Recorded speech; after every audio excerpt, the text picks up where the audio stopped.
Don't want to fix it alone? Call RVFix to get virtual assistance from a certified technician today. Hi, this is Kevin with RVFix. Today we're going to look at summarizing our 2026 Keystone Bullet 28 QBC. So to begin with, we'll want to get some water in the fresh tank. So we come around over here onto the driver's side. We just fill some water up through our freshwater fill right here. We just need about 1/3 of a tank or so. We're just trying to flush all the pink out. So I already got that filled up.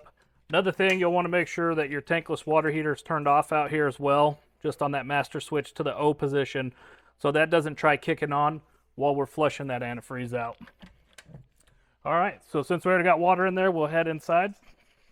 Make sure you kick your water pump on as well, just right up there on our monitor panel.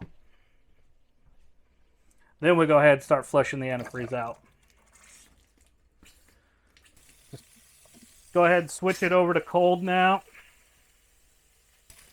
All right, we'll move on to the bathroom. And we're just going to do the same thing with our bathroom faucet.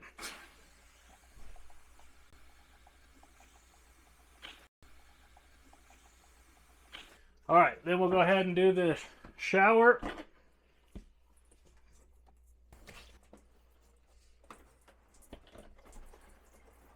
All right, then last thing in here, we'll just flush the toilet real quick till we get all the pink out of there. And now we're going to flush out the outdoor shower and then the quick connect spray port right above it.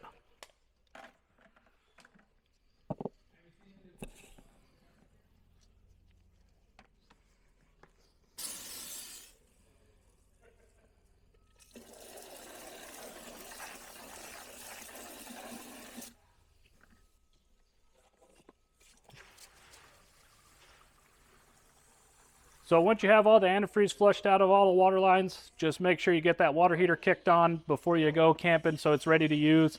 And then it's always a good idea at the beginning of the summer, check wheel torque, check tire pressure, and check your seals on the sides and the roof of your unit as well. If you found this video helpful, make sure to like and subscribe. Thanks for watching. If this video didn't solve your problem, don't worry. We're here to help. Give us a call at 1-844-66-RVFix. We'll diagnose your issue quickly with a certified technician on a video call, get any parts and warranty processed, and if needed, we'll coordinate a service center or mobile technician to get you fixed. We'll handle it all so you can get back to camping.